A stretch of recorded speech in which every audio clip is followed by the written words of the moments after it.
Fala aí pessoal, tudo beleza? Dando aqui continuidade aos nossos estudos. Hoje eu vou começar com algumas dicas também, porque nós não iremos somente acompanhar a doutrina, a nossa pretensão também é dar algumas dicas, alguns macetes, né? Algumas regras mnemônicas para vocês memorizarem os estudos de vocês, né? E hoje eu vou falar sobre os elementos do ato administrativo, e é uma matéria que às vezes nos confunde bastante, né? Então isso eu tenho uma regrinha que eu criei na época que eu estudava e que sempre me ajudou a memorizar esses elementos do ato administrativo aí. Eu vou explicar melhor, vejam bem, vamos lá. Ó, eu vou escrever aqui para vocês, tá? Um minuto, deixa eu pegar minha caneta, isso. Ó, vocês vão achar um pouco esquisito, tá? Mas, cofofi, eu vou explicar depois. Então, olha a palavra, gente. Co, fo, fi, mo, ó. O que significa isso? Eu vou escrever aqui, ó. Competência.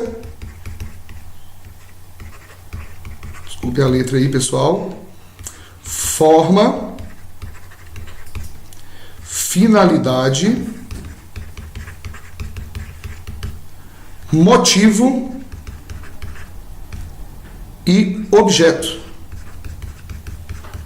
Então esses aqui são os elementos do ato administrativo, tá?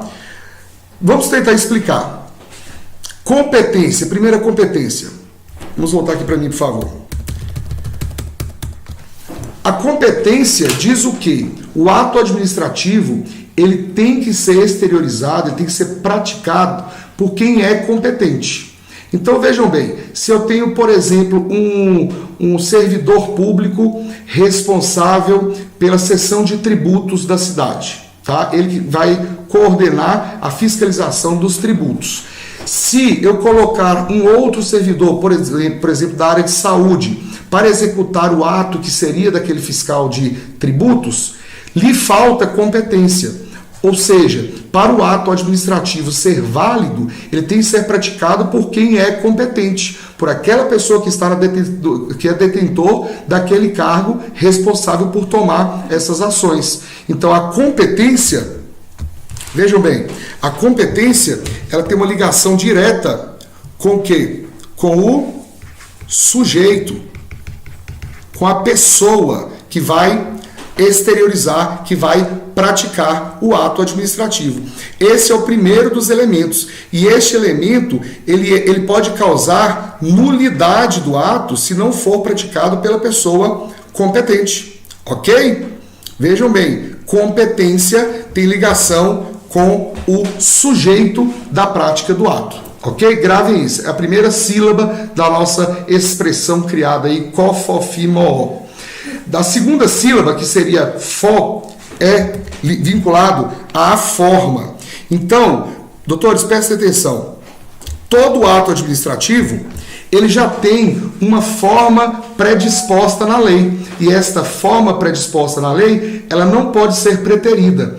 Vejam bem, então, se eu tenho um determinado ato administrativo, por exemplo, eu quero construir uma casa, eu necessito de uma licença da prefeitura para a construção.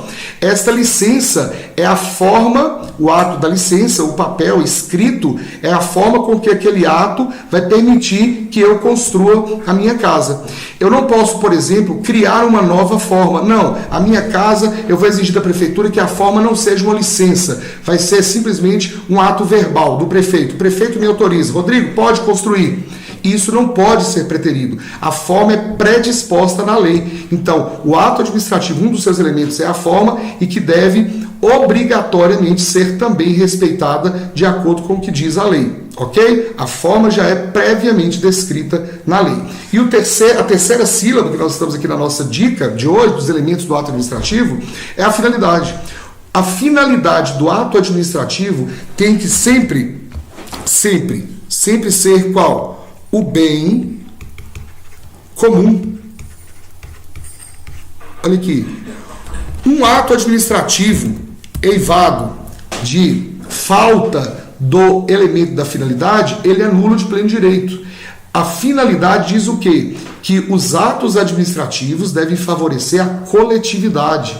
E vocês podem perceber que a finalidade também está lá no artigo 37 caput, onde fala sobre o LIMP, né? Aquela regra mnemônica, os princípios da administração pública, os princípios sensíveis da administração pública, legalidade, impessoalidade, moralidade, publicidade e eficiência.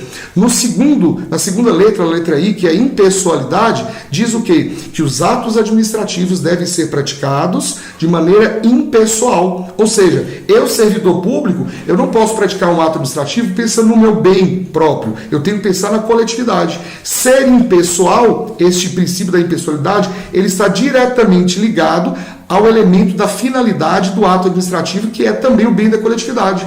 Se eu devo praticar um ato que eu não pense em mim próprio, em meus anseios e na minha vontade, é porque eu tenho que pensar em quem? Na coletividade. Então, olha aí, vejam bem a ligação da finalidade com o princípio da impessoalidade. E a finalidade é a terceira sílaba da nossa regra mnemônica. Finalidade também é um dos elementos do ato administrativo. Continuando, nós temos o quarto elemento, que é o motivo. O motivo é aquilo que ensejou, é o porquê que eu estou realizando o ato. Eu estou, por exemplo, pedindo a licença para construir porque eu quero construir uma casa. Então, o motivo pelo qual eu peço a licença é a minha construção. Tá? E o objeto é justamente a licença, é o meio pelo qual o ato administrativo vai exteriorizar, é o papel lá, é a própria licença, é a licença concretizada. Vejam bem que interessante, falamos sobre os 5 elementos, có, fó, fi, mó, beleza. Uma coisa que eu chamo a atenção de vocês, motivação é diferente de motivo, e muita gente confunde isso em concurso público, em provas de administrativo. Motivação é a exposição dos motivos que ensejaram a prática do ato. Ou seja, eu fiz isso, eu pratiquei o ato administrativo por conta disso, disso, disso e disso. Então a motivação é a justificação, é a exposição dos meus motivos. Tá? É, por exemplo, eu explicar o porquê que eu fiz aquilo. Determinados atos administrativos dispensam a motivação. Tá? Por exemplo, os atos discricionários que não sejam punitivos, aí eu abro um parênteses para vocês, os atos discricionários dispensam motivação, mas os atos discricionários punitivos do poder disciplinar, quando estabelece alguma sanção a um servidor, esses mesmos discricionários, ou seja, dando uma margem de liberdade para o administrador na escolha da sanção, tem que ser motivado. Tá? Tem que ser motivado porque entra na esfera das liberdades e garantias individuais desse servidor. Mas não esqueça dessa parte. O ato discricionário por si só, ele dispensa motivação. Vamos dar um exemplo bem básico para vocês aqui. Sou prefeito municipal e nomeei um secretário de saúde da cidade. Tá? Esse secretário de saúde, esse ato de nomeação, ele é demissível ad nutum, ou seja, a qualquer tempo. É um ato discricionário. Eu poderia contratar o João, Pedro ou a Maria. Eu escolho. Tá? Ele seria vinculado se o João tivesse passado no concurso e eu tivesse que colocar o João. A Maria não podia, porque o João que passou no concurso seria vinculado. Tá? Mas como eu tenho essa liberdade de atuação nesses cargos em comissão, em que a própria legislação me dá essa liberdade de atuação, é discricionário a mim contratá-lo e também demiti-lo. Ou seja, se amanhã eu quiser demitir o João, que eu mesmo contratei, eu não preciso justificar o porquê, eu não preciso motivar o ato. Eu simplesmente tenho que ter um motivo, tenho que ter um objeto. Eu sou o competente. A forma é através do decreto de demissão. A finalidade é porque aquela pessoa não é mais boa para a administração pública, ele está fazendo mal, causando mal. A finalidade é o bem da coletividade. Né? Mas a motivação nesses atos discricionários, ela é dispensada, tá bom? E é isso que fala lá na teoria dos motivos determinantes. Se caso no ato discricionário eu motivar, uma vez que é dispensável essa motivação, eu me torno vinculado aos motivos que eu mesmo argumentei, que eu mesmo explicitei. É aquele exemplo clássico, contratei um servidor, tá, para cargo de comissão, ele era datilógrafo. Beleza, amanhã esse servidor teve um problema nas mãos e não consegue mais datilografar. Eu vou demiti-lo, eu não precisava explicar o porquê da demissão, mas eu vou demiti-lo e justifico. Estou demitindo porque ele não consegue mais datilografar. Amanhã eu estou vinculado aos motivos que eu mesmo dei. Ou seja, eu não posso recontratar aquela pessoa para ocupar o cargo de datilógrafo, porque eu mesmo disse que ele não pode ser datilógrafo. Então, isso que diz a teoria dos motivos determinantes. O motivo, quando é dado, mesmo que dispensável, determina que eu estou vinculado a ele. Tá bom? É isso aí que eu queria falar hoje sobre os elementos do ato administrativo. Nós vamos trazendo vários tópicos para você de várias matérias. E por hoje a gente fica por aqui. Um grande abraço a todos e curta o like da nossa página e do nosso canal. Obrigado. E aí? Foi bonzinho?